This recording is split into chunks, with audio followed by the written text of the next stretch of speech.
Welcome to another episode of the Miles Offside podcast, where we talk a little bit of Star Wars and a whole lot of Star Wars.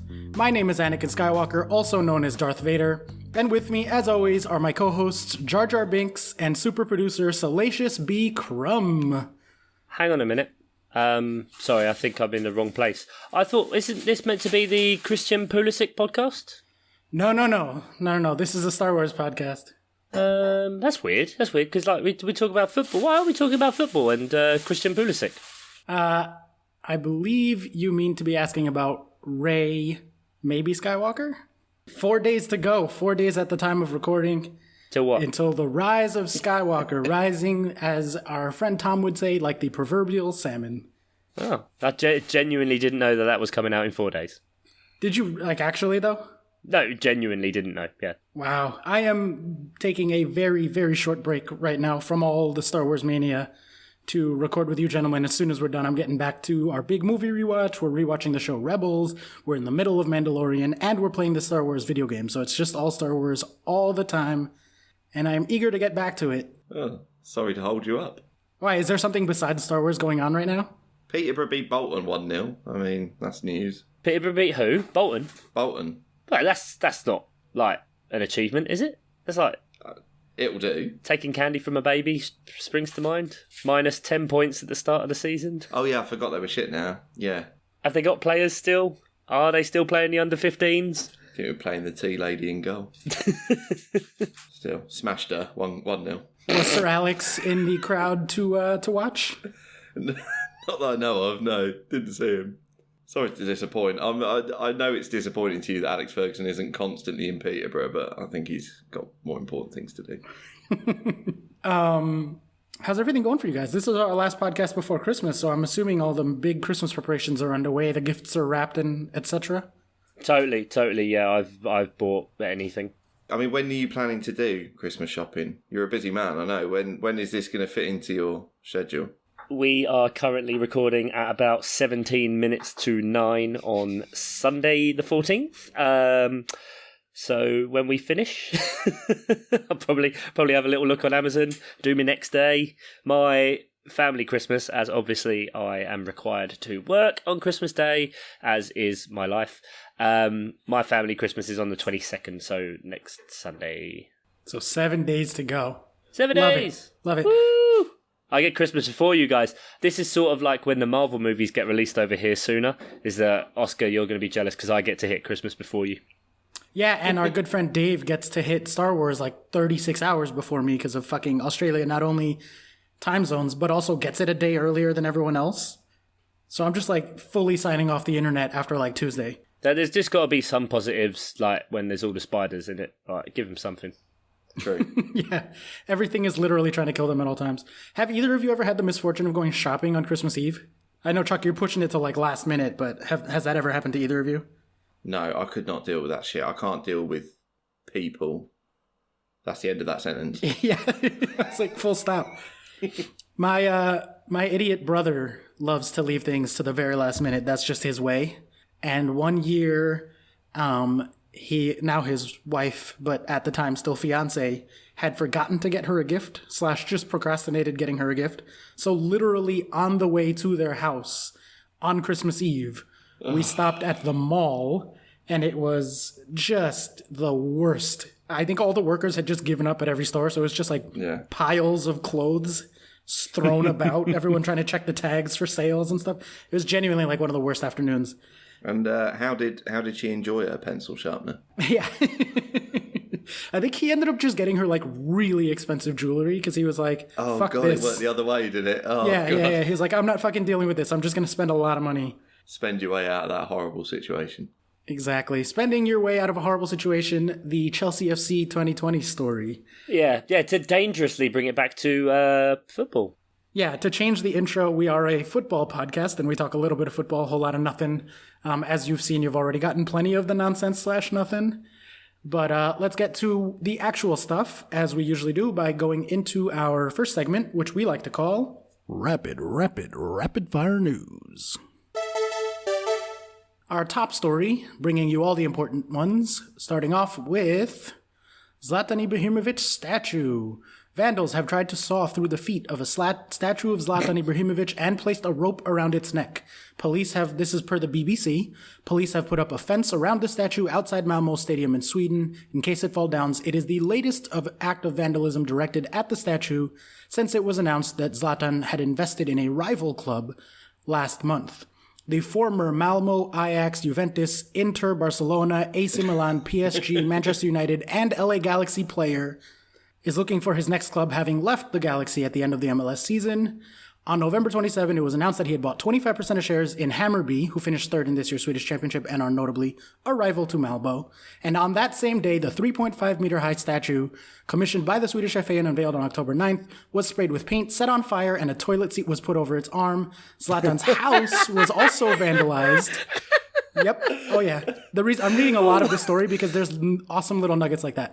Zlatan's house was also vandalized on that day with the word Judas painted on his front door. And this latest incident with people trying to hack off the feet occurred in the early hours of Thursday morning. I think I know what happens here, and then Bart Simpson has a crisis of confidence and brings them back. Is that what happens on this one? I think that's what is there. I mean, you read that illustrious list of clubs and you think, oh, how is that guy not loyal? How dare you question his loyalty at all? It is weird. He got awarded the shares apparently, and it's potentially it's rumored because it's the guys who own LA Galaxy, I think, own a massive stake in Hammarby. And so it's believed that because Zlatan wasn't actually getting paid that much, for Zlatan at Galaxy, that these shares were part of the payoff when he left. Yeah, so it might not even be his fault. Supposedly. No, but it is still club legend, statue unveiled. What's that? Rival team. Yeah. Bang a toilet seat on it.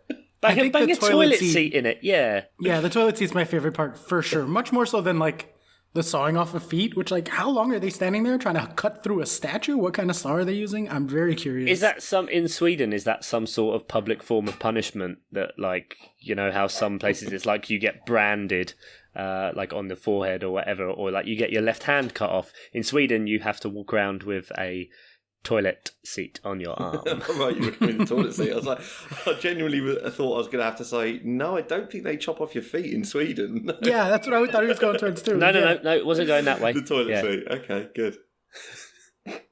Gentlemen, the manager merry-go-round continues.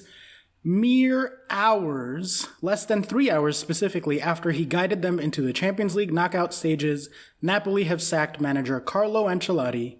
He got done dirty by Chelsea too when we fired him. It was in the hallway 5 minutes after the last match of the season, and no one told him. They had told him a week before that he was going to come back. Oh, it was like a cold open. Yeah. Oh, bad. So tough times for Carlo. Potentially even tougher times because he's getting linked with the Arsenal job. Yeah. I'd rather be unemployed, to be honest. He's not had the best time. I mean, Napoli, even though they qualified, I think they're sitting in 8th at the minute in Serie A. They just lost to Parma. And there has been some stuff behind the scenes. I don't know if you've ever heard of this, but in Italy, quite a common thing at the training ground is you have rooms, almost like bunks and stuff. And the owners of the club, if things aren't going right, will force the team, you won't be allowed to leave the training ground.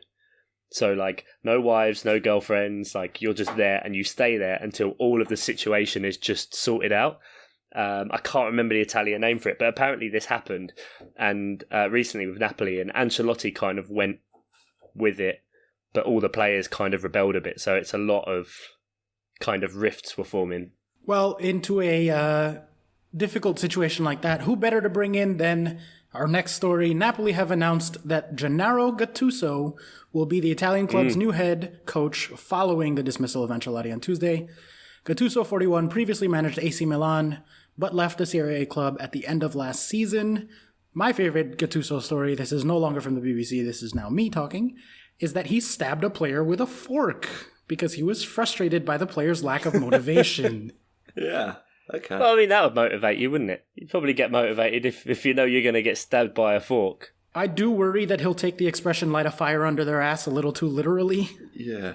Ancelotti to Gattuso seems like two wildly different ends of the character spectrum there. Yeah, it does seem pretty massive. And as we all know, Gattuso is... Sometimes Sometimes maybe good, sometimes maybe shit. Which is my favourite quote from a very broken when he was managing in Greece with just a translator sitting next to him. Oh, that's Fantastic. amazing. So it's an interesting one that it is definitely quite a stark change when Ancelotti is like the calmest man and quite level-headed. But to go back a bit, like, no way should he go to Arsenal. Like, that's horrendous. That's a sideways move. You're going from 8th to 9th. Sideways is generous at this point with the way Arsenal have looked. Yeah, I know, but poor Adam. It's getting to the point where I should have made the pre-season bet with Adam that you made. I actually haven't checked 538. I'm very curious to see what the relegation versus top 4 odds are. I'll check in on that live and in real time I'm pretty sure later. we'll get to that. Yeah. But let's move on. Speaking of managers, gentlemen, the big decision is in, and you are getting 5 more years of the big man in charge. That's right. I'm talking about Jurgen Klopp signs a new Liverpool deal to see him in charge until 2024. Klopp, who joined the Reds in October 2015, has signed a new 6-year contract and now had signed a new 6-year contract in 2016, and that has now been extended further. He won the Champions League last year, and he's looking likely at this point to finish with their first top-flight title in 30 years. I mean, it's the right time to sign that contract while your stock is incredibly high. While 17 games into the season, you sit 20 points ahead of 4th. He's smashed that contract negotiation, hasn't he? Yeah, absolutely. And there is conspiracy theories, again, abound, because on the same day, Steven Gerrard signed a 5-year extension with Rangers.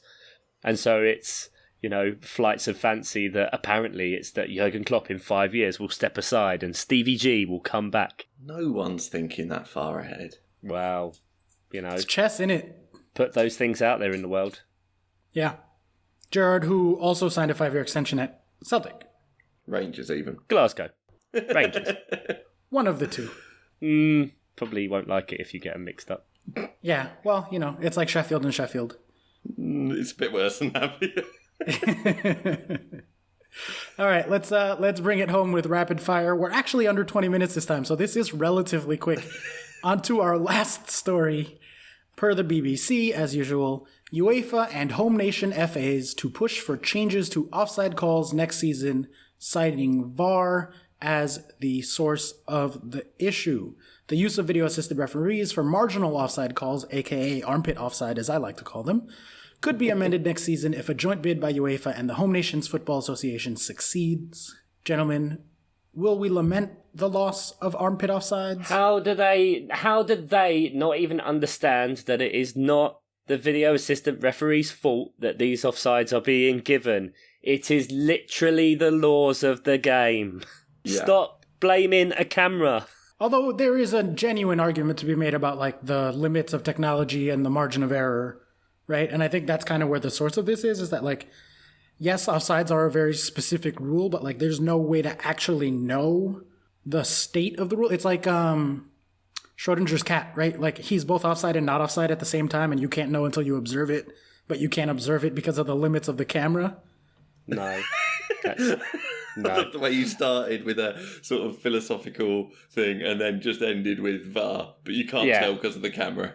Yeah, because camera. How does it work in other countries? Because other countries have had it for a while now. Do they stringently look at every offside for armpit hairs? Why is it taking the Premier League doing this and then apparently sort of fucking it up for UEFA or whatever to sort of... How does it work? I don't know. I don't watch enough continental football, but... Is it to do with this? Because everyone always says that the Premier League is fast and one of the fastest leagues, and is it that the case? Just the style of play lends itself? Genuinely don't have a clue. One of you nerds out there, get in touch with us on Twitter and tell us if there is any sort of correlation between those things.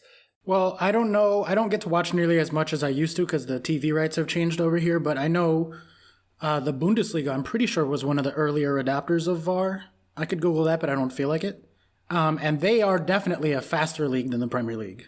So if it's an issue here, it would be an issue there. But I think the first part of my sentence is particularly poignant also, which is that the Premier League is one of the 2 most watched I don't know if it's in first or second place with La Liga, but around the world, everyone has eyes on the Premier League.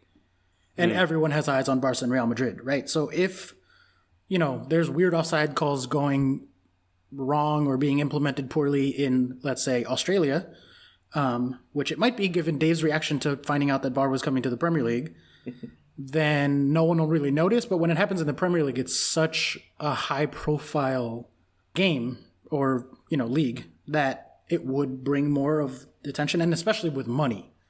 Like, the Premier League is by far the richest league in the world. I think it's something like 14 of the 25 richest clubs in the world are from England. Well, last year, all 20 of the Premier League teams were in the top 30 richest clubs. Yeah, and I think that they were like 30 to 25 was the last 6, something like that. But yeah, it's insane. It's insane. So, of course, all the money's here, all the eyes are here. So when something goes wrong, that's potentially huge revenue losses. I don't know that people would necessarily stop watching because of VAR, but they need to protect the product. If you think of it as a product, which is incredibly, like, American of me to say, but... Fair enough. That's what it is.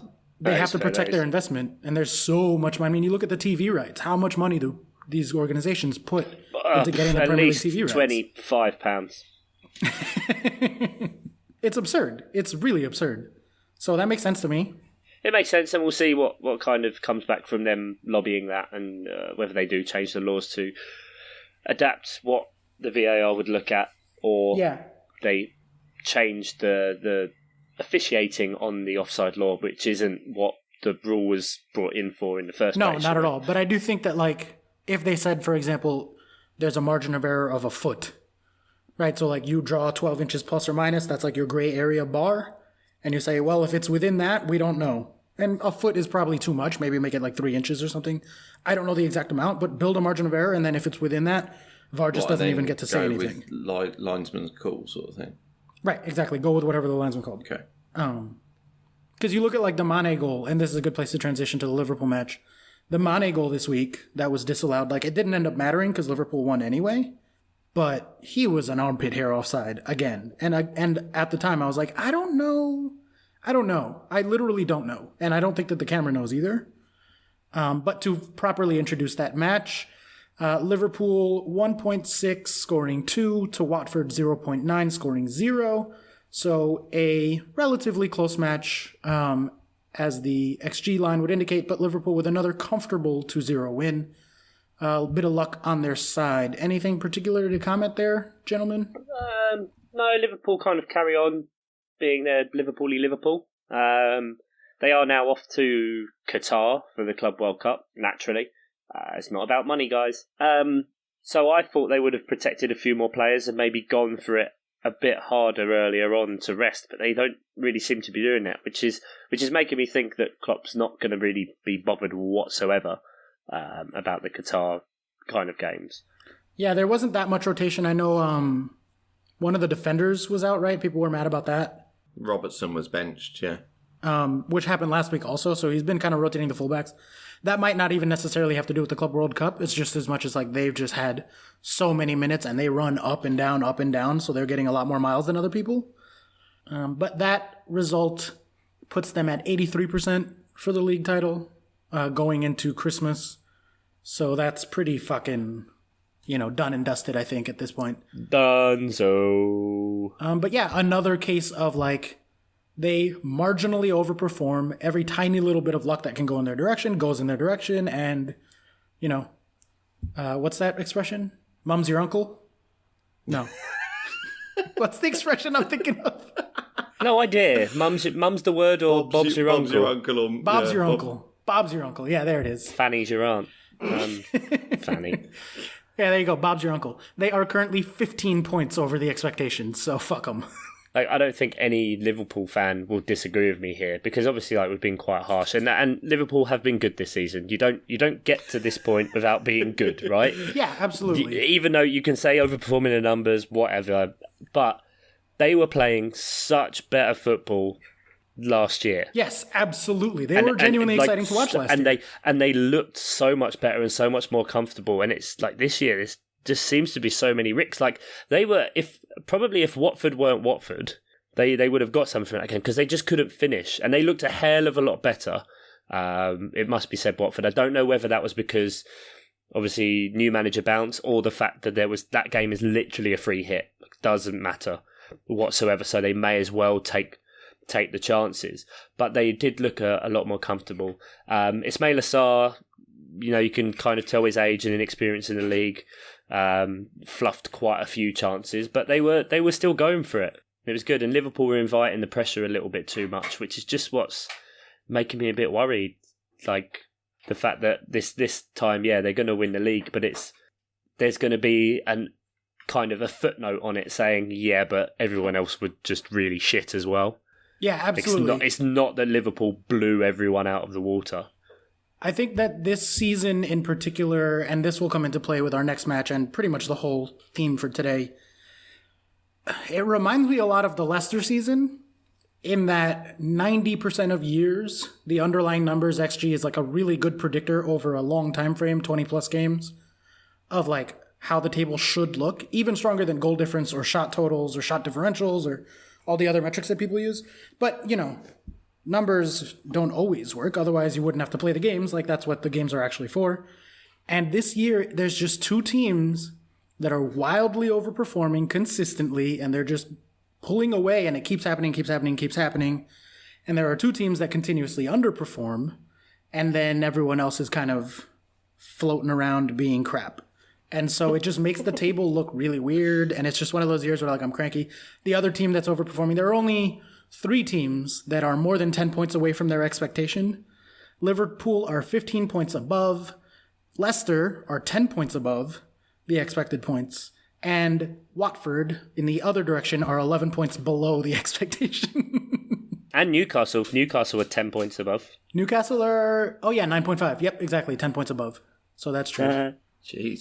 So on expected points, does that change the sort of 1, 2, 3 of the Premier League? I haven't looked. Unexpected points, it's City in first with a 5-6 point lead. Liverpool in second, and then almost exactly level are United and Chelsea. Leicester a little further behind, they're in fifth.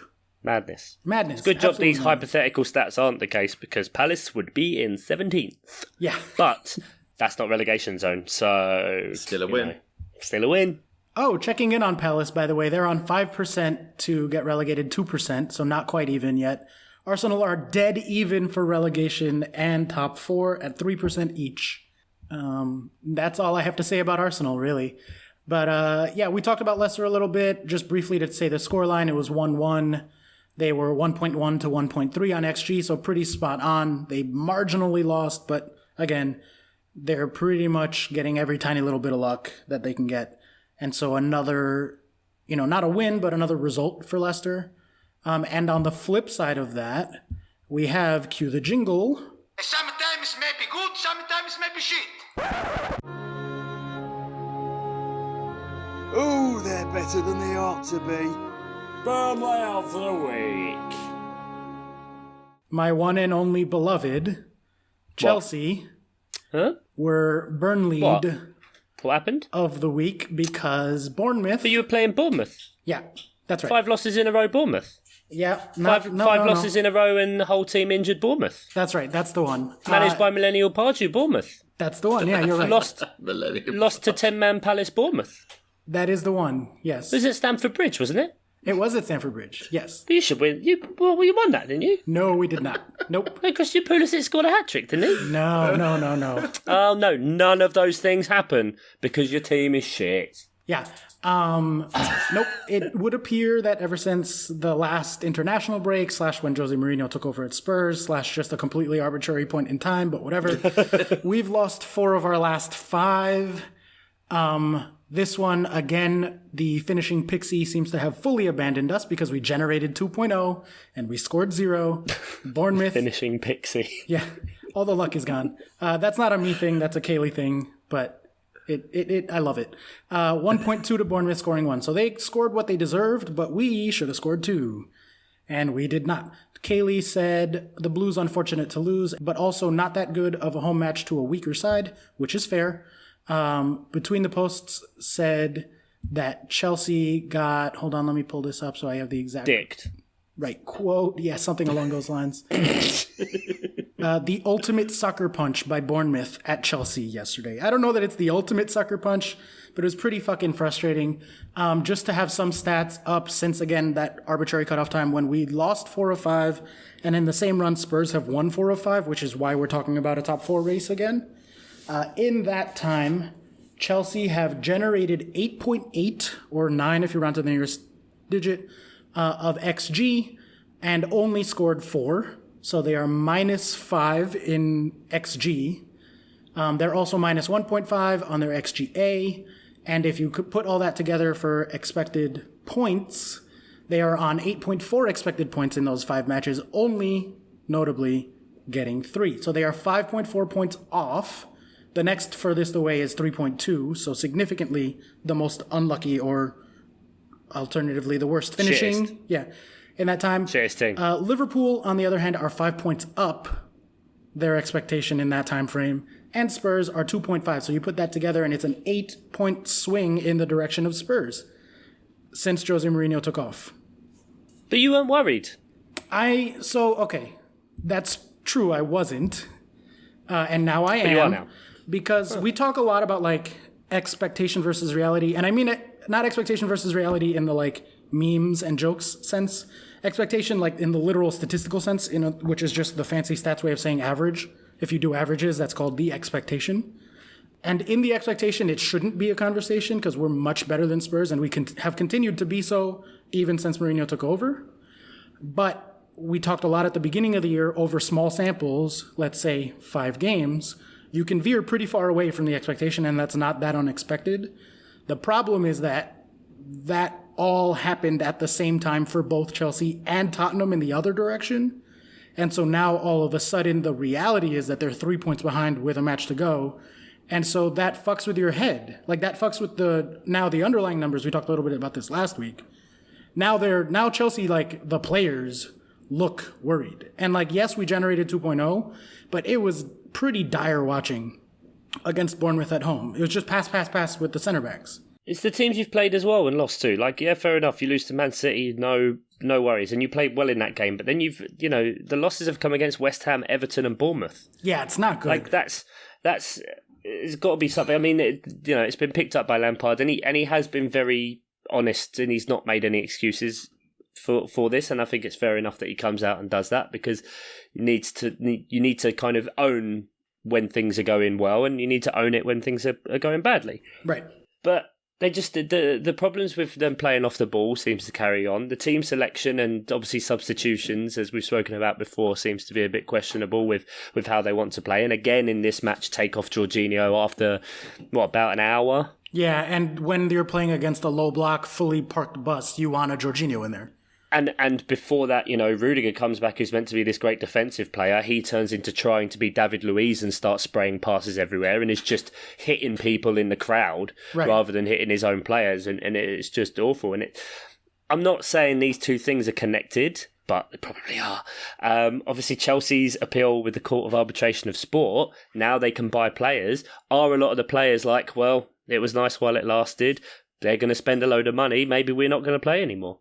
Could that have an effect? I think the one person that I see being genuinely affected, not even necessarily by the transfer ban being lifted, but by like competition and a fear of losing his spot, to me has been Mason Mount. Because even without buying anything, we have Conte fully healthy finally after a long time, Ruben on his way back, and Kovacic and Jorginho both playing out of their minds. And so now there's 5 players for 3 spots. And Mount notably has had a really hot run at the beginning of the year, but since then has not particularly lived up to the hype. He's really young, so like that's understandable, but when you're worried about minutes and then you come in, he is one of the worst passers in the league, like by all the metrics. Both he doesn't attempt to pass a lot, and when he does, he gives the ball away a lot. He's a dribbler and a shooter, which fine, but that doesn't work against every team. And so especially against a parked bus like Bournemouth did today, or not today, yesterday, whatever, what's he going to do? He's just going to dribble up against a brick wall and shoot into a brick wall and nothing's going to come out of that, right? So like, to me, that wasn't a game where Mount should have been playing, but he's looking over his shoulder knowing that I don't even necessarily think he should be in the starting lineup right now because I think our three best are Conte, Kovacic, and Jorginho. And then when Ruben comes in, he's probably better than Mount. I don't think that's controversial to say. So, like, that's definitely an area for concern. And I do think that, like, if we're going to have a ton of possession, which I think wasn't surprising to anyone, that we were just kind of, like, trying to break them down, and we gave up the fucking most ridiculous low percentage, like, barely managed to stay onside because of Mason Mount, and then, like, back to goal, sort of trying to flick it over the keeper, and then it went in. Like, it was a ridiculous goal to concede. But if you're going to be playing against a team that you need to break down, you need Christensen more than Zuma. Zuma has a lead foot. Christensen is the only center back we have that can actually spray passes like David Luiz. And so that he was on the bench, whereas he played in the latch before, that was weird to me. There's just a lot, like, we have to rotate. It's the hard time of year. But, like, there seems to be a slight, like, one or two decisions that are weird in the lineup more recently. But at the end of the day, like, we're generating the XG, which is really, like, that's the indicator of did you play good or not. Maybe it wasn't the nicest to look at, but playing against the park bus is always tricky. The problem is that the finishing pixie has abandoned us, right? So we're not living up to the XG. And it's happened so much. And, you know, sometimes you flip a coin and get 5 heads in a row. That's happened right now. And it's created a top 4 race. And now it's a genuine concern because we're down to 54%. We were like 80% at one point, and now we're down to 54 to make it, with Man United at 16 and Tottenham at 34. So, like, it's a thing now. It's genuinely a thing. Next fucking week, Mourinho's coming to Stamford Bridge with red-hot Spurs, and I'm sure he's going to want to do one on Chelsea. And if they win that, we're tied on points. And I think we probably would be behind on goal difference, if I had to guess. Correct. Terrifying. Yeah, terrifying. We're not recording next week, so luckily I don't have to deal with that. Well, anyway, enough about your depression and your terrible team. We kind of, I feel we unfairly breezed past kind of Leicester. And, you know, speaking of finishing Pixie, Finnish Pixie, scoring goals again, Timu Pukki there. Yeah. And Norwich looked very good. Kind of the Norwich that was like way back when, the one that beat Man City, you know. So to go to Leicester with the form they're in and get a draw is pretty damn impressive. So they deserve a shout out. For and sure. I'm sure Johnny Worthington will appreciate that. Norwich generating 1.3 on the road to Leicester is genuinely something that should be praised. That's absolutely true. And maybe they're playing themselves back into a not being in the relegation zone conversation because they're only 3 points away from being out of it. And there's loads of garbage teams. And there's loads of teams very close above them. And then there's Arsenal, which aren't particularly close, but they're a garbage team. We said garbage team, so my brain went straight to Arsenal. Naturally. Man United 1-1 with Everton. Do we care about that? Bit of a Burnley of the week for Everton. They only generated 0.3 to United's 1.5, so that's kind of harsh that it was a draw. I mean, I care about it in the way that if Duncan Ferguson's listening and hears that I don't care about it, he might kill me. But other than that, just don't announce that you're a fisherman, Ian. Christ, no. Jesus. I didn't watch that one. Did either of you happen to catch that? Not at all. But I think it's kind of expected that they'll, you know, like we said before, he's not going to go for anything too complicated and he's just going to try and nab points where he can and stink up the place. So I think going to Old Trafford and getting a point, especially off 0.3 XG, is a very, very good result for them. But last week, something that kind of stuck in my mind a little bit that I forgot to mention was that they remind me Everton and the way they were playing, especially in the 4-4-2. You remember when Watford were good for that one season and they had Igalo and Deeney up front? Fat Drake. And it was very, very good. Yeah, Fat Drake. Everton reminded me of that last week with Calvert-Lewin being kind of an enforcer and as well Richarlison being quick. And so I think if they can kind of tap into and be similar to that, they'll naturally climb up. I don't think they'll set the league on fire, but I think they'll get a few goals. They've got a good run now. They're playing Arsenal, so that's 3 points surely. Then they got Burnley, then I think Newcastle after that. Everton haven't been that bad. If you look at expected points, expected goal difference, whatever you want to call it, they are almost dead even with Tottenham on the season. Now, Tottenham have notably been much, much better over the last 5 games, yes. But Everton are underperforming by 7 points in the table, which is quite a lot, especially in a table this tight. And they're at 24.81 to Tottenham's 24.82 expected points. So they haven't been that bad. They just have been one of those unlucky teams.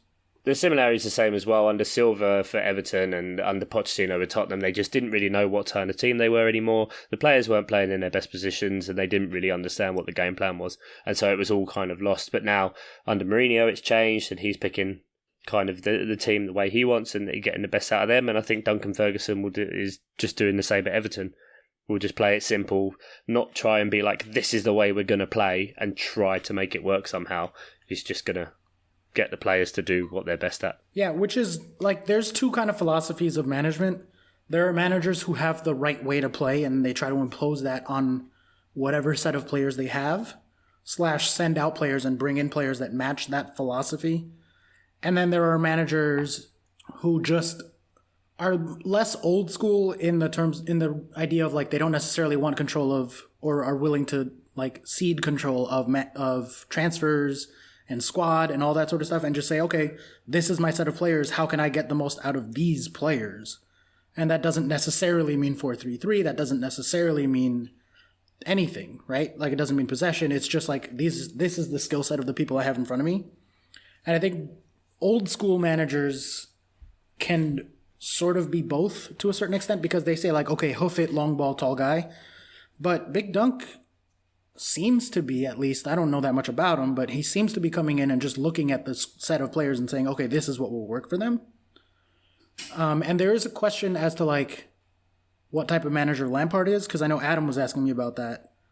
And I think he's of the latter, but people seem to think that he might be the former, so it's not clear what it's going to be. But I think he just looked at the squad and was like, this is the best way to play for them. And Big Dunk seems to be getting results, at Everton. If that can happen for them, they'll end up solidly mid-table. All right, well, let's talk about a couple of the other matches. Let's move into briefly Tottenham-Wolves. Tottenham scoring 2 on 0.99, so doubling their XG. Wolves scoring 1 on 0.7, so I think a fairer quote-unquote result would have been 1-1. Tottenham getting a very late result with that headed goal from Vertonghen. And again, just like any tiny little bit of luck that Liverpool, Leicester, or Tottenham can get lately is going their way. And it's You don't sound bitter whatsoever. yeah, I'm real fucking mad. Like, what do you want? I don't know. Fuck. Like, we fucking... Oh, well, whatever. You know about our XG. You know about theirs.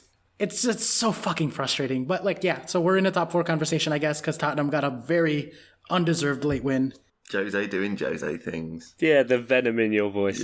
Yeah, allow me to re-emphasize undeserved on the win there. Points is points, mate. Points you is can't live points. in expected reality all this time. Sometimes you have to live in reality. You know who would love to not be living in reality? To take it to our next match, we have Arsenal.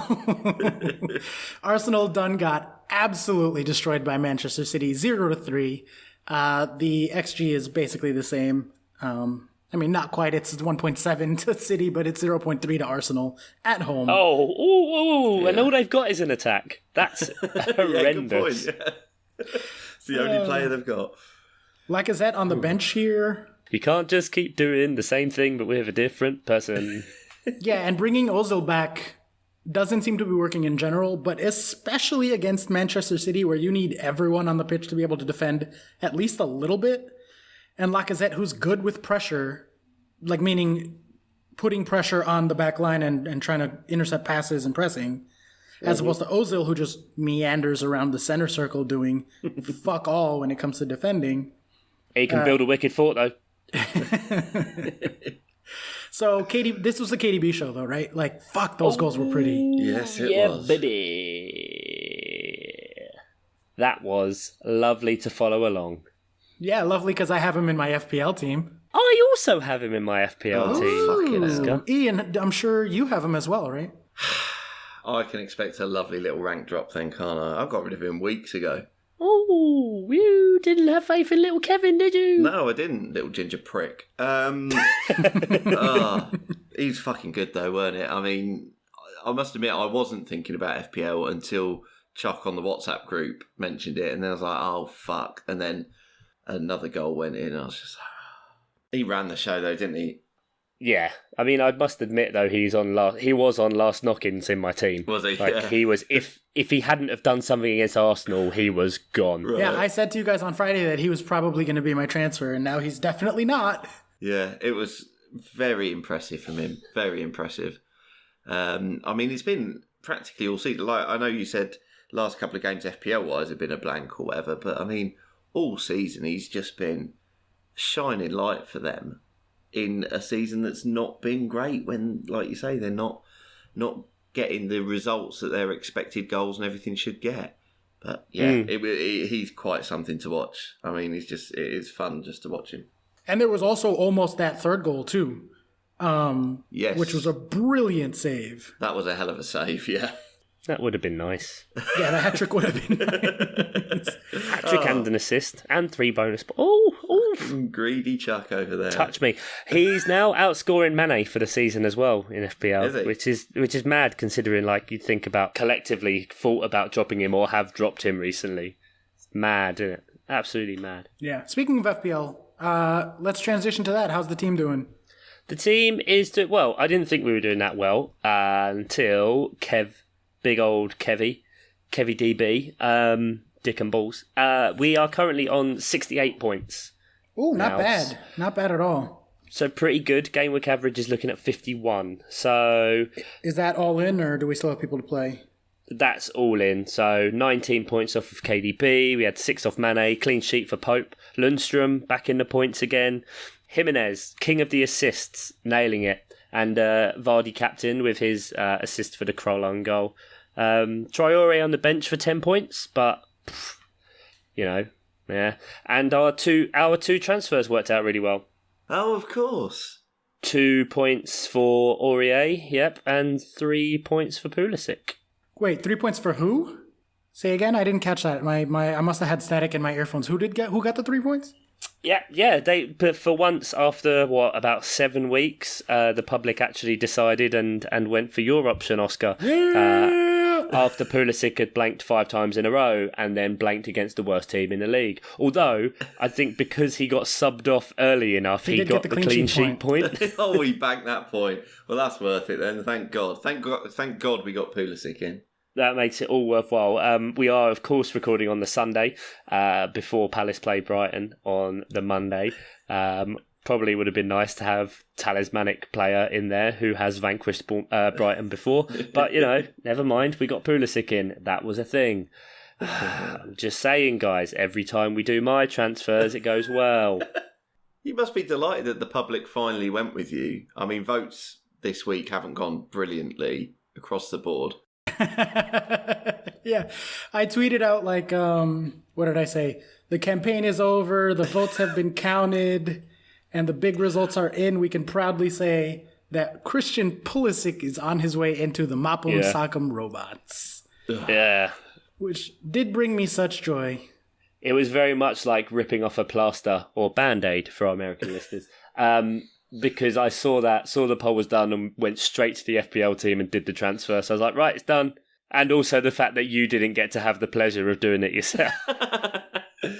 So as the winner, I think I should get to propose my transfer now for the team for this week, since I am the reigning FPL transfer decision winner. That's a thing, yeah. Any trophy I can get, I'm like Arsenal. And so I'm going to make a bit of a, I think maybe unexpected suggestion this week, and I am going to say Pulisic out. Pulisic out for Ali. Yep. Are you fucking shitting me? No, I just wanted to win. Now that I've won, he's blanked 5 in a row, guys. We should be getting rid of him. I'm probably going to get rid of him from my own team. I cannot believe this.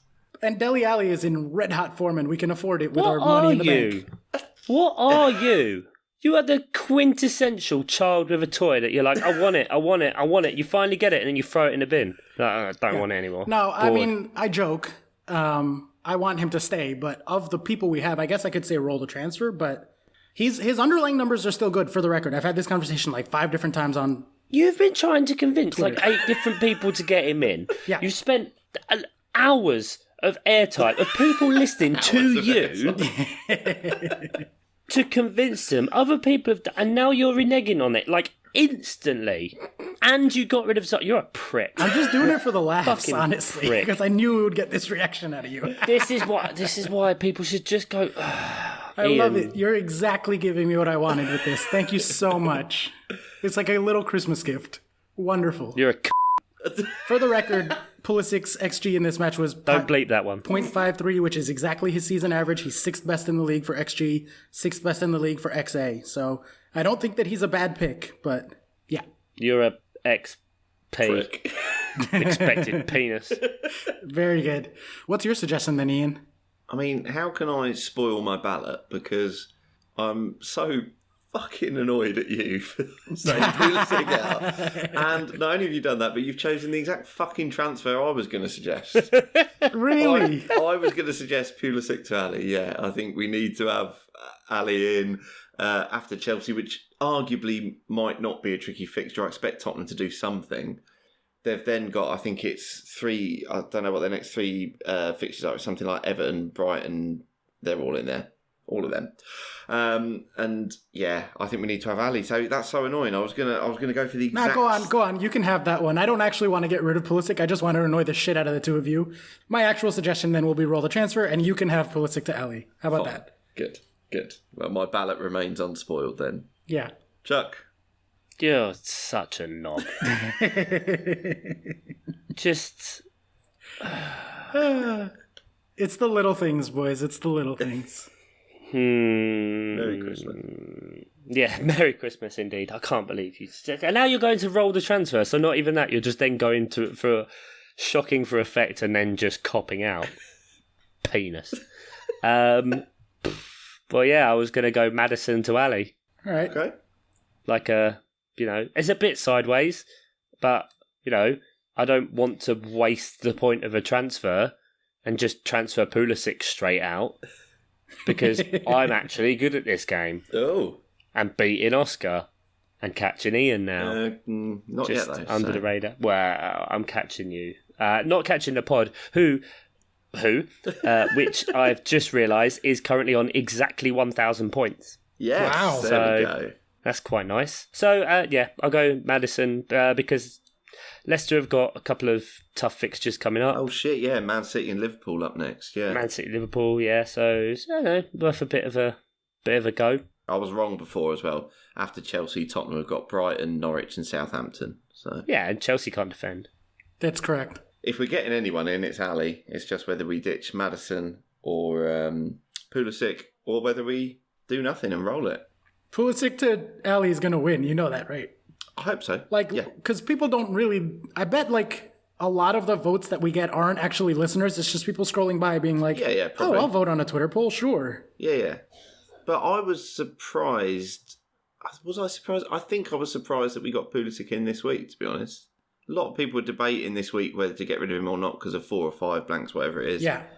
So I was relatively surprised that we got him in. Do you know, I spent weeks trying to crack the code of how can we get this guy in, and I had to get meta strategic about it. And the reason it won is because before we recorded, I just looked up the most transferred out players.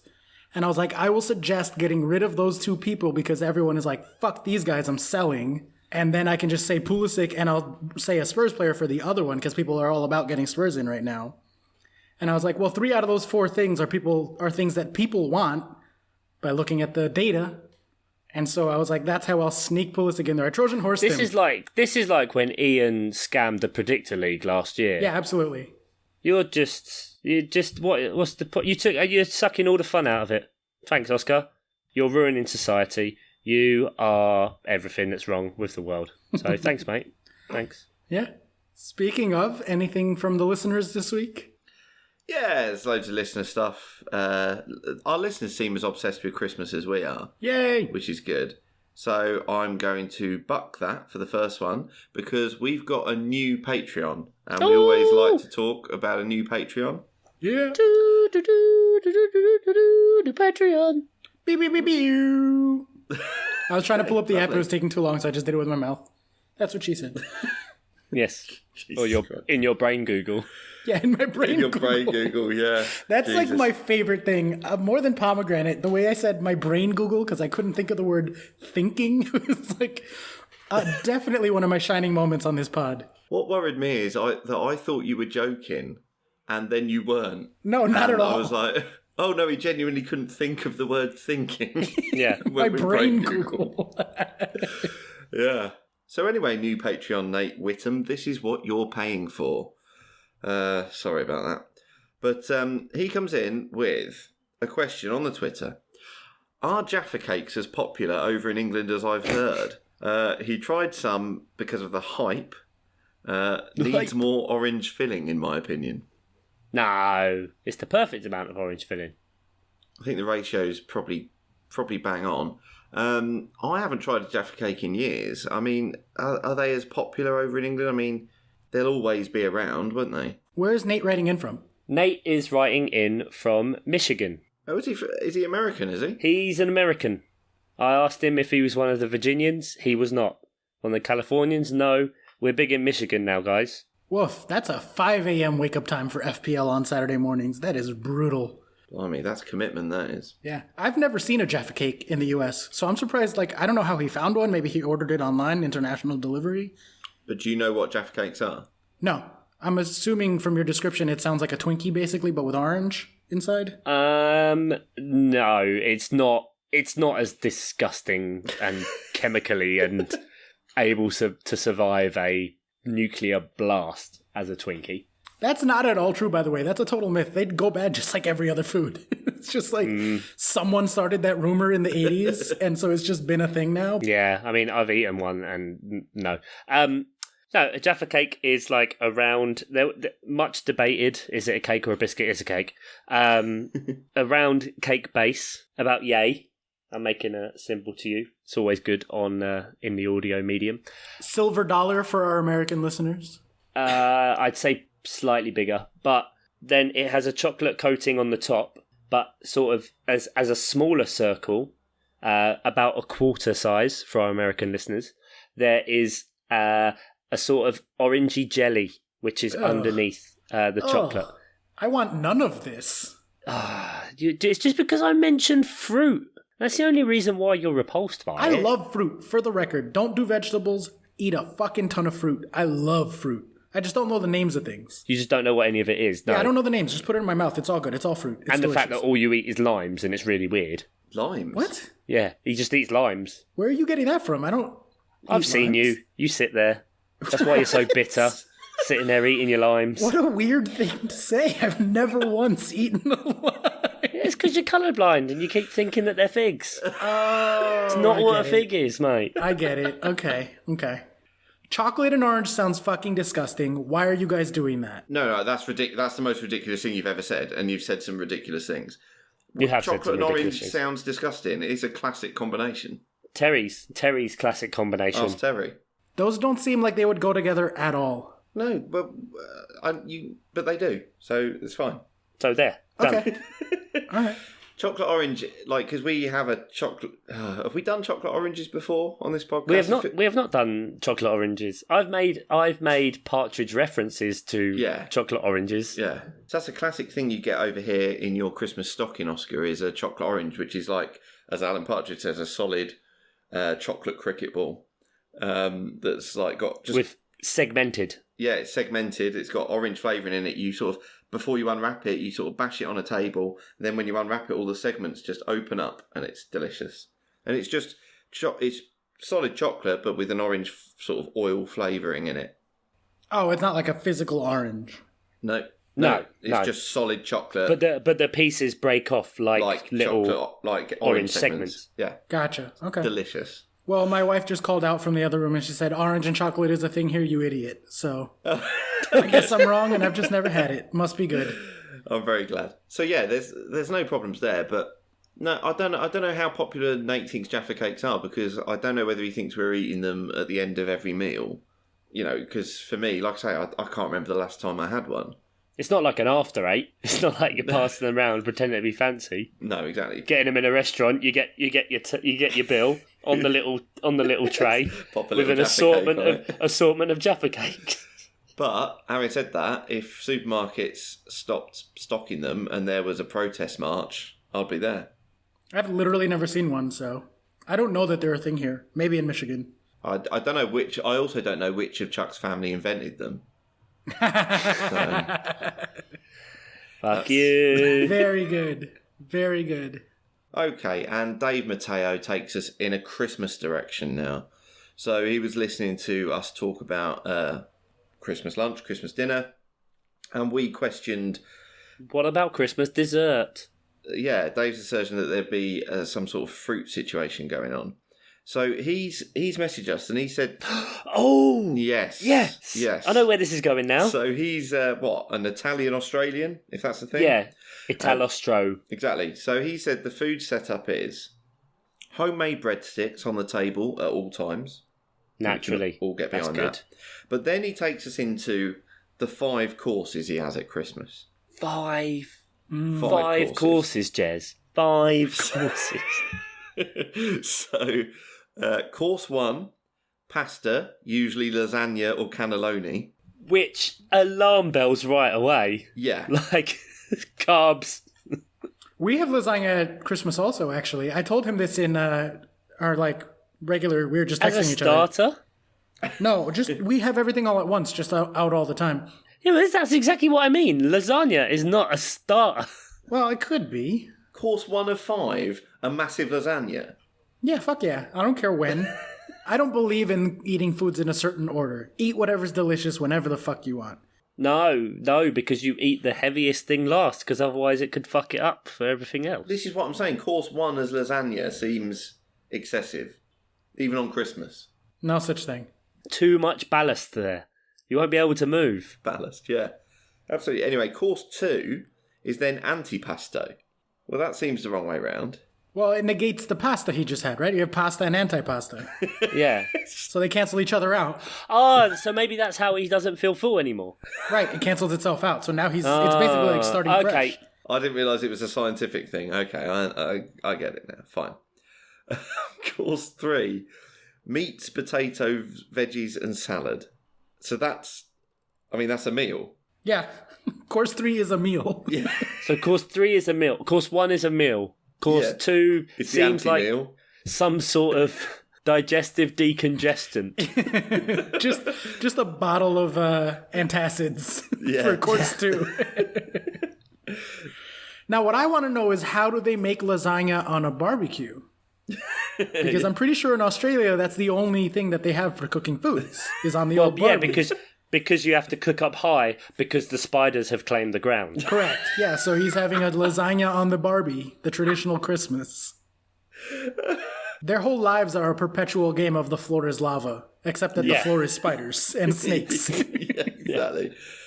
Course 4, cheese and fruit. Yes. The fruits are usually cherries, watermelon, peaches, strawberries, etc. Ooh, that sounds... Fuck me up with that. Right in my mouth. There's a variety of fruit there. Yeah, not necessarily ones I'd pair with cheeses as well. I don't see any pairings with cheese there. Strawberry cheese is delicious. You're an idiot. Yes, that's just a me thing. That's not an American thing, for the record. I don't want anyone to think that Americans are weird. But I put strawberries on fucking everything. Too late. Well, I know, too late. Fine. But in that specific way, I guess. Strawberries, and we talked about the strawberry burger. So strawberry and cheddar goes together. Yeah, does it? No. Have you made the strawberry burger yet? Both of you said you would try it. No, No. but never Every time I make a burger, I'm like, I don't want to waste this lovely burger. It's delicious. Listeners, look up a strawberry burger recipe. It's fucking delicious. Or just throw some strawberries as a topping on a regular burger with cheddar. I'd be so upset if it was then bad. Okay. Course 5, dessert, usually sherry trifle and zepola. Zepola? Zeppelis. It's just fried dough with sugar on top. Oh. It's fucking delicious. Donut. It's a donut, yeah. Okay. It's similar to a donut. There's many different ways to fry dough and put sugar on top. Americans have perfected it like an art. And one of them is zeppelis, which we got from Italians, obviously. There's also funnel cake, fried donuts. In Rhode Island, something just called fried dough, which is a little bit thicker. We have beignets, which are from France through way of New Orleans, or from New Orleans through way of France, I mean. We have churros, which are Mexican, fried dough with sugar on top. Spanish. Spanish, really? Oh, I thought they were Mexican always. That's where they got it from, obviously, but yeah. What I get with that is because something I've never understood, even though I've had them, is cheese as a dessert. But that's cheese before a dessert, which makes sense. Although it is a massive kind of cheese sandwich, since you're starting with like a lasagna, which has probably got cheese on it, and it's just ending with cheese. And then, what's he going to have, a cheesecake? Is it just 5 courses of cheese? Sign me up. That was, I was going to say, that was Oscar's menu, wasn't it? Oh, that's right. My dream menu was just... No wonder this works, yeah. And I'm lactose intolerant. This was just you in a different order, but with fruit. I like fruit. Yeah, didn't feature anywhere in your dream meal. Well, I mean, if it's my last meal on Earth, I'm not going to eat fruit, but I like fruit. He says that if you do normal Australian Christmas, so he recognises that his Christmas might be a bit of a mishmash, then Thank fuck for that. then replace the pasta course with seafood. So that lasagna would be ditched for some prawns or something. Right, got you. And he does say a lot of the meat courses are done on a barbecue. There you go. And the lasagna course. And shrimp, if you're substituting lasagna for shrimp. Yeah. Then the old shrimp is on the Barbie too. And then and the dessert is probably pavlova or some other disappointing shit. So, pavlova, that quintessential Australian. Well, I'm not in a position to argue with him. I've never been in Australia for Christmas, or indeed ever. It is like the national dessert or something of Australia. Is it? I'm sure of it. Yeah, that's where it came from, pavlovas. Yeah?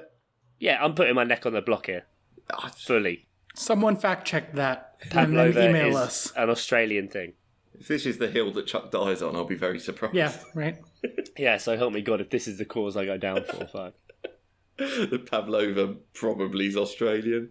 Is there a question in there, or are we just making fun of his Australian? I was just making conversation because Okay. Dave started the Christmas lunch conversation Right. episode, and then he just wanted to fill us in on what the Italian-Australian Christmas entailed.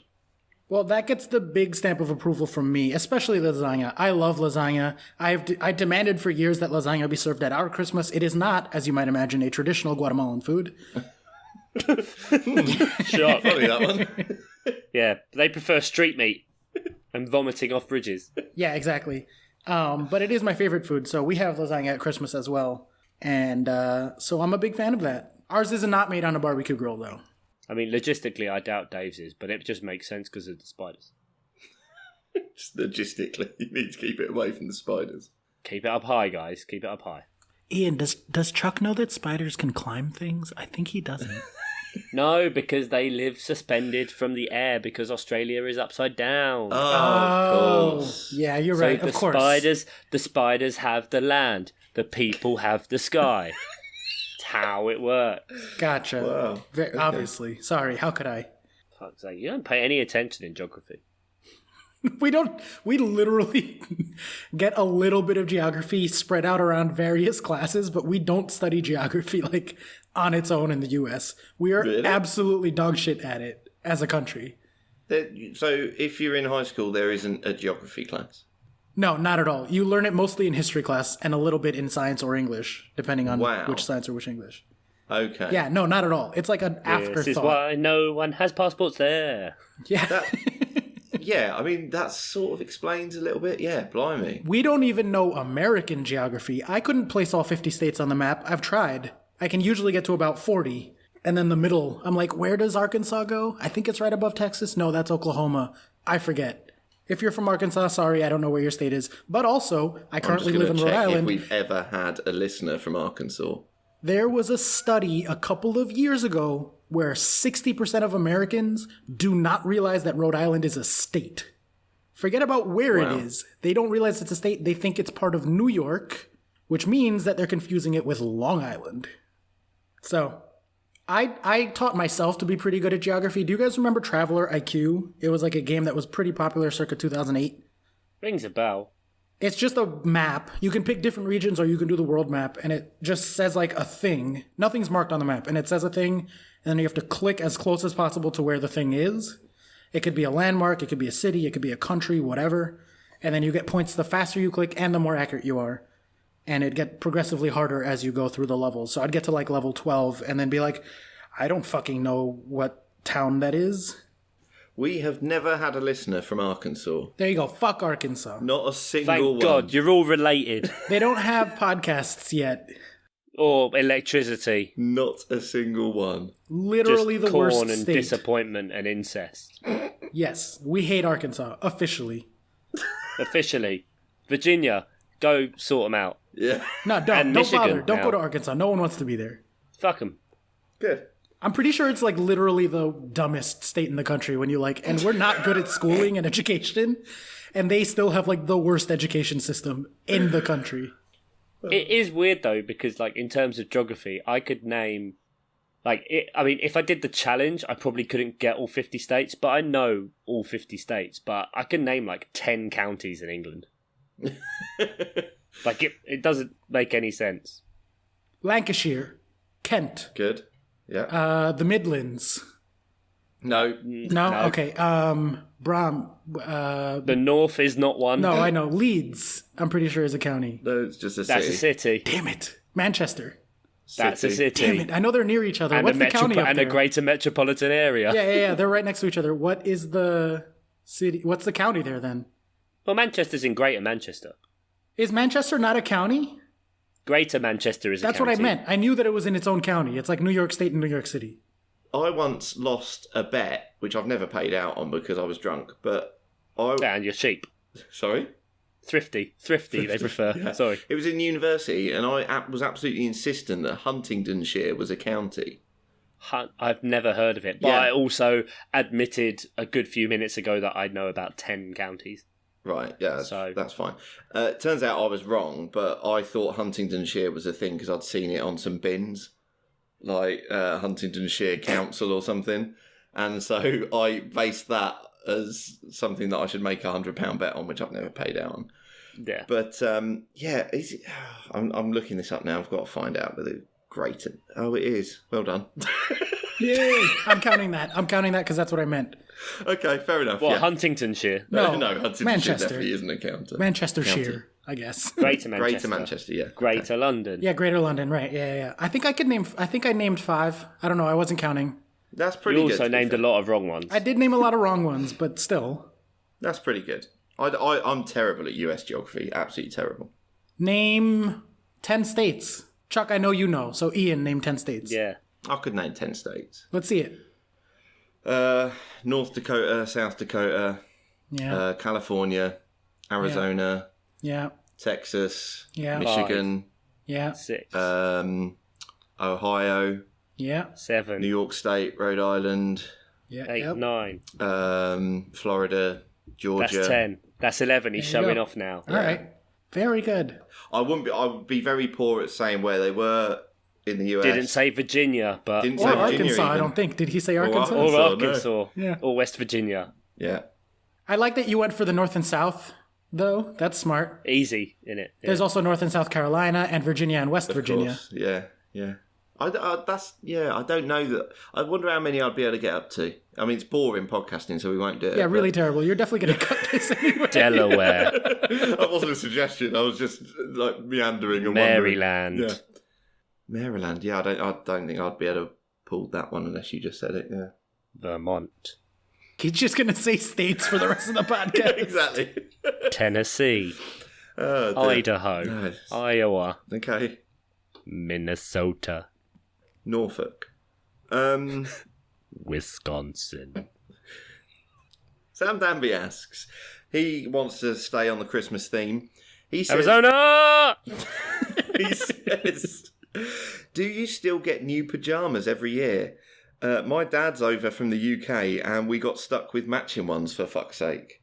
Haven't had pyjamas since 1996. Naked sleeper? Yes, why wouldn't you? What possible reason could there be not to? For a grown man to wear pyjamas. Not to get crass, but morning wood. Celebrate it. At Ian's age, you just Yeah.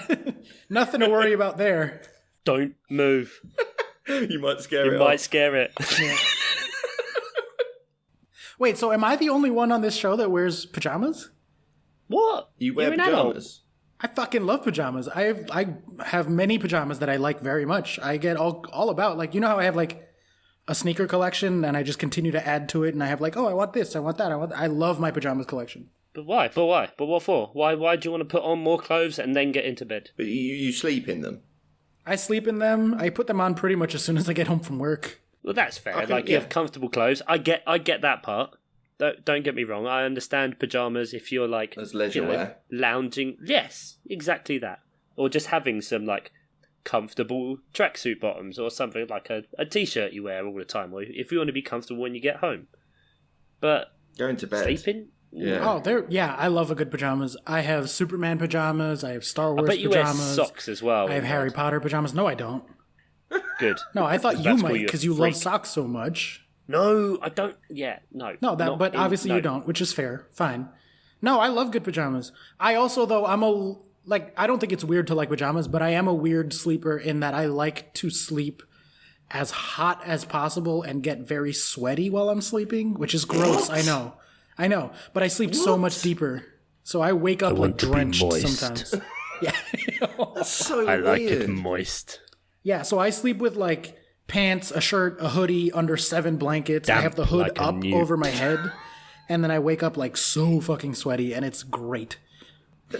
In what way is it great? I like it. I don't know. If I'm fucked up. Emily from our other room is also saying you're fucking weird.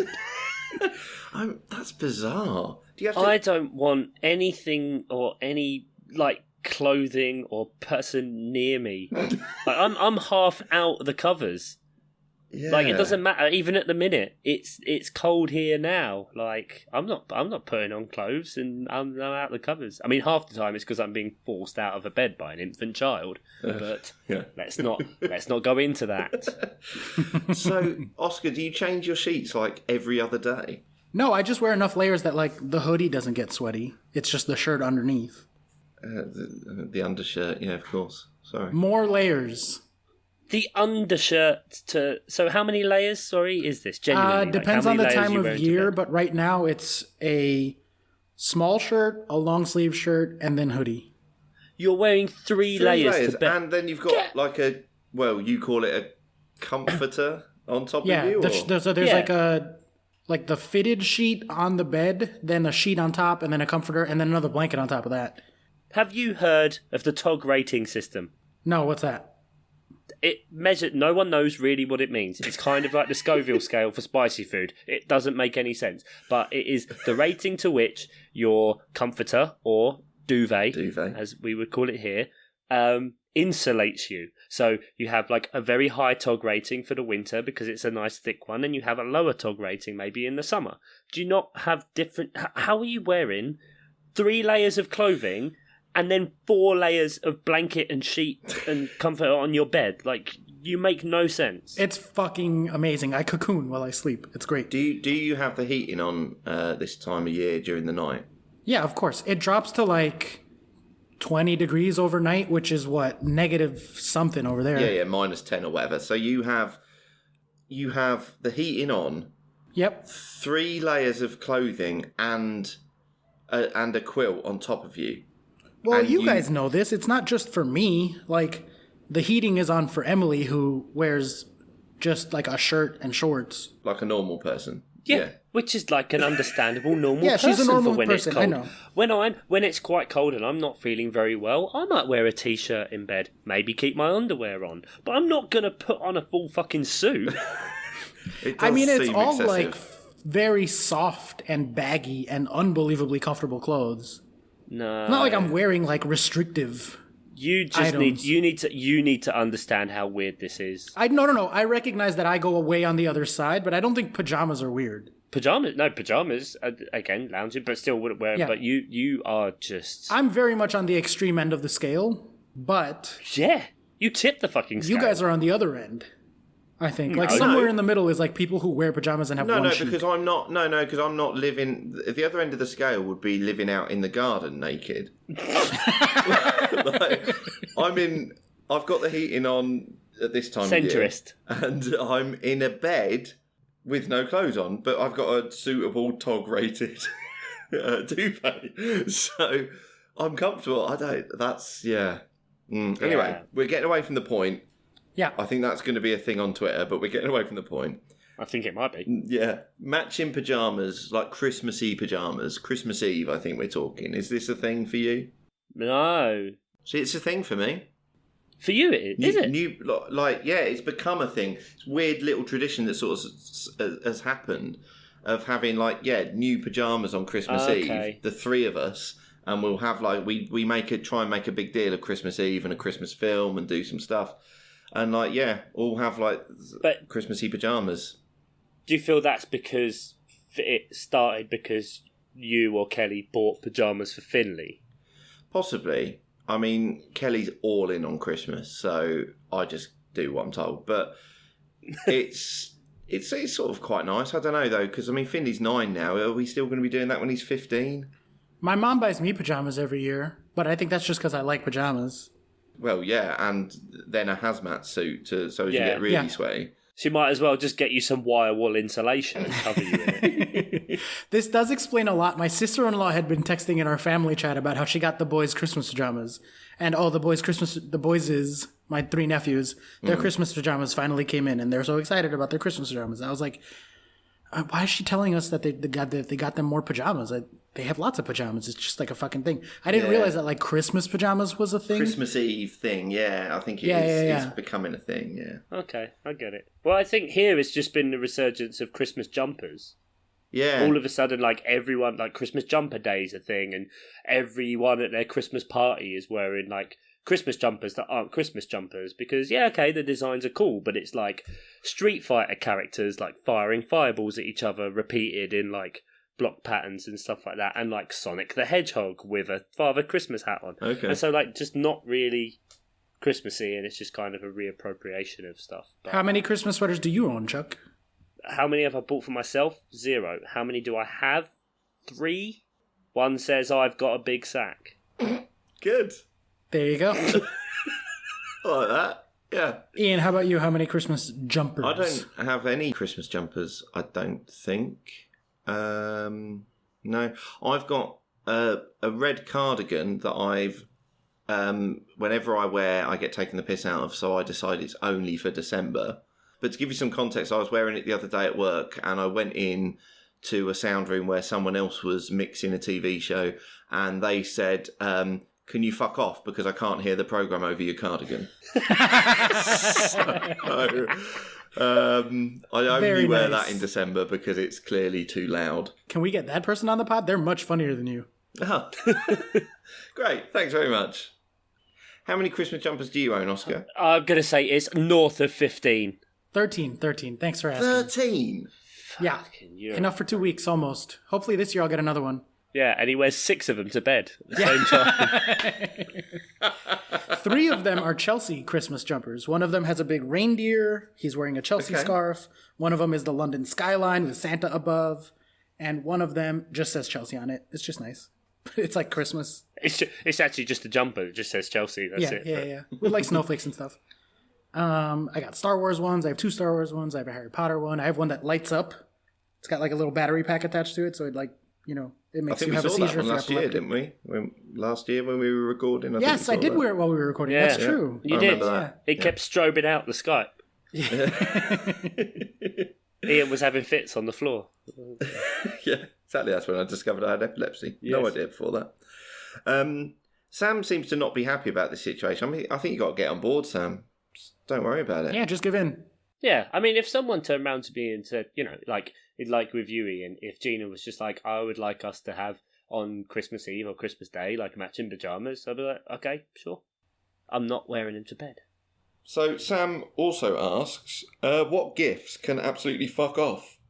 He suggests Lynx, which in America is Axe, isn't it? Axe body spray. Well, it's not just America, literally the rest of the world. Oh, is it the rest of the world? Are we the only ones who have Lynx? Okay. Oh, see, when I read that, I was picturing cufflinks. I was like, I mean, everyone gets cufflinks as like a generic gift, but they're not that bad. No, they actually mean the big cat. It's very common in England for you to be bought a lynx. Much more loyal than a serval, less likely to rip your face off than a puma. So, wow, okay, good. It's a nightmare to get in the stocking. Absolute nightmare. Well, they don't like it. They don't care for socks. They're not like us. No, there's been some absolute massacres. Can you tell I've started drinking? Yeah, a little bit, yeah. Is that where the expression "let the cat out of the bag" comes from? Because Santa's delivering cats. Yeah. Lynx is specifically. Yeah. Okay. Cool. Yeah, once you get above the age of, what, 15? 13. Yeah, okay, good. Yeah, that sort of age. That's just... I mean, I realise it's an easy present to get for people, but... And it's like £5. Wait. So is everyone over there just giving each other bottles of Axe body spray? Is that like a thing? It's like this classic thing of like, if you're a 14-year-old, your auntie who you never see might like get you one of these packs where there'll be a bottle of body spray and like a shower gel or something. Gotcha. And like okay. Chuck says, it costs fucking £5, but it's just, there you go, you stink, use that. So it's like body wash for men, and you're like, Oh, yeah. why is soap for men? It's just soap. But then it also just becomes a bit of a joke that like it's a bit of a shit gift, but you buy it like knowing that it's not the best gift, and you go, and it's just a kind of thing. I don't know that we have that. I mean, everybody gets like their dad a tie for Christmas or for Father's Day. Yeah. People just buy them ties all the time. Yeah, that's like a thing over here. Ugly ties too, like not even just nice ones. If you're like one of those dads with a proper job, then yeah. But if I was given a tie, I'd be like, when the fuck am I going to wear that? Yeah, it just feels like being given a burden. It's like, I've either got something that's going to fill up space or something that I'm going to feel like I have to wear or use. I don't know if I've told you before, but I think Finley was about 4 or 5, and I can't remember what we were doing, but I was putting on a suit for some reason, and he came into the bedroom and said, "What are you pretending to be?" I was like, "You little shit, a functioning member of society, or how about that, you bastard?" Get him on the pod. Yeah. Yeah, he's funnier than you too, apparently. Fucker. Brilliant. But yeah, if you've got a real job, then a tie, I suppose, is fine. Yeah, I get it. I don't know. I think I quite appreciate the Lynx one. I'm at that age now where it's just practicality. That's what I want. Stuff that I don't have to then buy myself. Okay, fair enough. I can see but not Lynx. I mean, you don't want to smell of fear of girls and wanking, do you? Voodoo. Java. Well smelt. Well smelt, yeah. Awful. What was your Lynx of choice, Chuck, when you were young? What did we have? There was a blue one. Atlantis? No, it's not Atlantis. I liked Atlantis. Now. There was Dark Temptation. That was Apollo. like that weird chocolatey one. Apollo. It could have been Apollo. Oh, we had an Apollo also. Yeah, is it actually the same company?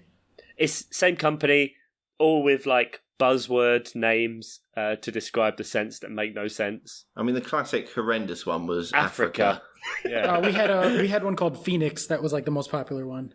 Oh yeah, I think we had Phoenix as well. Yeah. Let me see, the one I currently have is Essence. This is live, ladies and gentlemen, live. Essence Axe body spray, all day fresh. Fresh. It's a horrendous smell, but some mornings, Yeah. Well, yeah, you've got to get something to get the hoodie stank off you.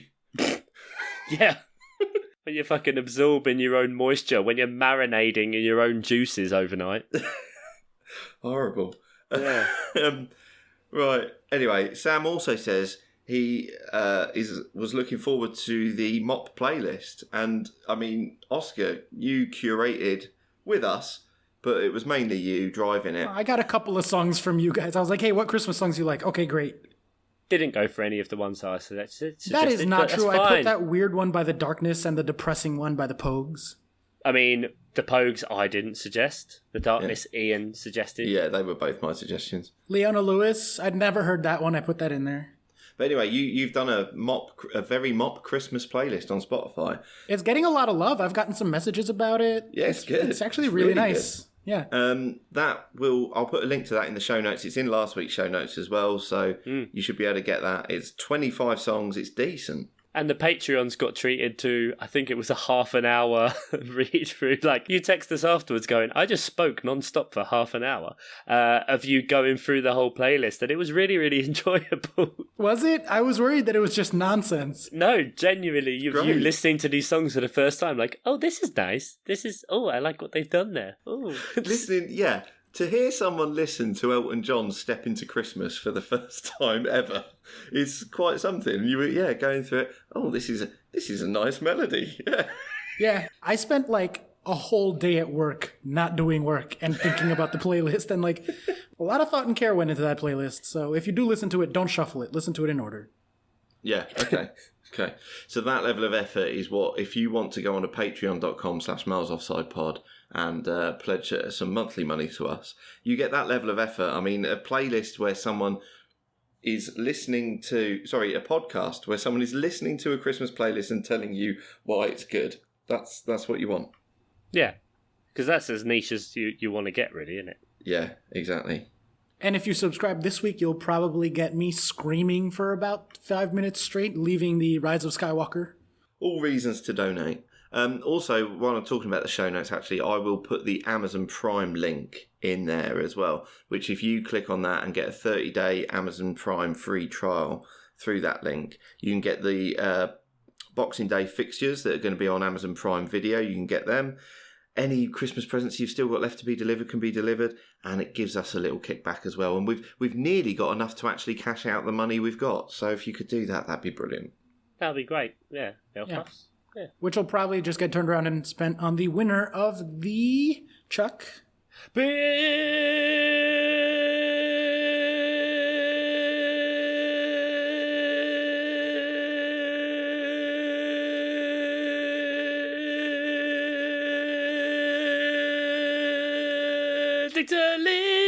League of Predictions, where people predicted what the league was gonna be, and it's the last pod before Christmas. Merry Christmas, motherfuckers. Yeah, so It is our last pod before Christmas. 'Twas the pod before Christmas, and all through the league, I can't think of another word that rhymes with league.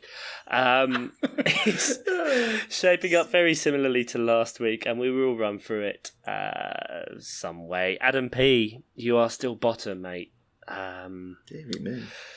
Supports Arsenal, bottom of the Predictor League. Can't do... Just feel bad for you, mate. Feel bad for you. He was good the one time he filled in for me on the pod, though, I gotta say. To give him a compliment, because he's probably feeling low. And it is Christmas time, and we do love our listeners. He did a fantastic job. If you want to dig out that old episode from at some point last year, he was very good. Yeah, whatever. Shut up, Adam. Who's top? Yeah, I think I was very good, actually. I led the discussion quite well. My interviewing technique was on point. Fantastic. Ian was there. Of course he was. Anyway. Someone to press record, didn't you? So, well, this is it. I remember to press record myself. I still have this thing where every 5 seconds I check just to make sure I'm still recording. Paranoid. So, 17th place, Johnny Worthington, 84 points. Above that, reigning champion, Johnny ODG, still right down there, 82 points. Then we have FBL Nicola, then Momo FBL, Jack Saunders, Pad Full, Dan Parkinson, Ian Stimpson. Mid-table mediocrity. 10th place, mid-table. Your expected points, you should have been higher up, but you're just not doing it. Not doing it. So help me God if you did the same thing as last year. Didn't do it. Good. Right, above that. Oh, who's this guy? Chuck. Ooh. 74 points. It is very tight between us. Then we have Lynn, then Emily, then Carmen, then 5th place, 4th place, 3rd place, all joint, top 3, Finley Stimson, Dave Mateo, Oscar Puente. Oh, some big names in there, big names. Big names in 3rd place. All people who have been on this podcast, whose voice have been heard. In one way or another. Yes, correct. 2nd place, Big Van Dam Sam Danby, 66 points, and that all-important Christmas number 1. Do, do, do, do, do, do, do, do. Joe Bloom, 60 points. He is a Liverpool fan as well, so maybe his time is now. I mean, he says he's a Liverpool fan. He also said he was a Hull fan until they got relegated, but I don't like to go on about that. I like to wind him up about that all the time. Yeah. So there we go. Joe Bloom doing well. Of course, this is before Palace inevitably destroy Brighton and climb up the league. Ooh. Ooh, yeah, baby. Genuinely the first time we've played them, and I've been really legitimately worried, and I don't like it. But, so that fixture is still to come, but next week, game week 18, which is right before Christmas, is the weekend, the Saturday and the Sunday. A slightly shorter game week, as some of you FPL nerds will know, as it is the first blank game week. That is for Liverpool and for West Ham. Not that anyone's bothered about West Ham. But Saturday the 21st, we have Everton versus Arsenal. Then Aston Villa, Southampton, Bournemouth, Burnley, Brighton, Sheffield United, Newcastle, Palace, Norwich, Wolves, Man City, Leicester. Ooh, Liverpool can be done a favour here, one way or another. Who knows? Watford, Man United. And then, what's this? That's that. One. That's not... Is this right? Let me just clear that off the screen. Yeah. Spurs, Chelsea. That's that's a good one. That's a spicy one. Ali captain in the pod team when we get him in. Inevitably, Ali triple captain maybe. Who knows? That match could be up to 5 goals scored by either team. Any result between 5-0 win, 5-0 loss, or 5-5 draw, or 0-0 draw, or anything in between is fully like not surprising to me at this point. Do not side with you on that one. We've been the better team consistently, including since Mourinho came in, but we can't finish lately, and Mourinho, wouldn't it be the most fucking Mourinho thing? Right? So, like, who knows? You're losing. Maybe. It's a genuine chance that'll happen. To lose? Yeah. If we do, fuck. 5th on Christmas. Then you drop to 5th on Christmas and depression sets in. Oh, Mourinho's back, Chelsea now are shit. Lampard's gonna set the sack because he is fucking shit. Hey, I rhymed shit with shit, but guys, come on. You're just I'm working off really the top of lucky that we're recording before Brighton inevitably dick Palace tomorrow. Yeah, and that's the only reason you can get away with this shit today. Yeah, so. And the good thing is we're not going to be recording for like another 2 weeks, so by then it just would have passed and just... Oh no, I'm gonna remember to bring it up. Don't worry. You can bring it up, mate, but I won't care. Because we'll be ahead of Chelsea in the league by then, somehow. Maths, I don't know if that works or not. God, imagine that. Imagine if the next time we record, Oscar, because genuinely... Is that mathematically possible? Well, Chelsea is 7 points ahead of Palace. So it's not possible. So, but after this game week, Chelsea could be 4 points ahead of Palace. Right. And then there'll be 2 games played before we record again? Yeah, and Palace are playing Newcastle and West Ham. Chelsea are playing Spurs and Southampton. You'll probably lose Southampton. So there is a slim... Oh, God, that would just be the most beautiful Christmas miracle ever. That's what I want for Christmas. Someone get me that for Christmas. Your silence speaks volumes, the fact that I've just proved with maths that it is actually possible. You were hoping, oh my God, because 2 weeks ago he said it was an insurmountable lead for Spurs. Oh, I want it so much. And this is how the hope kills you, ladies and gentlemen. No, your gift to me is that you're getting your hopes up, because that inevitably ends with you disappointed in Palace. I hate you so much just for the Pulisic thing. I'm not over that. I just want you to know that the fact that you suggested to get him out. I didn't. That's Ian's suggestion. I said to roll the transfer, remember? No, you didn't. And I'll get something out of you. I'll coerce you into doing something, or get one of the Patreons suggest something, because you're an absolute cop-out. Merry Christmas, listeners. Thank you very much. Go to our Amazon link. Go to Patreon. Give us some money. Be thankful. Be good to each other. Don't be a Bye-bye. Bye. Bye. Utah.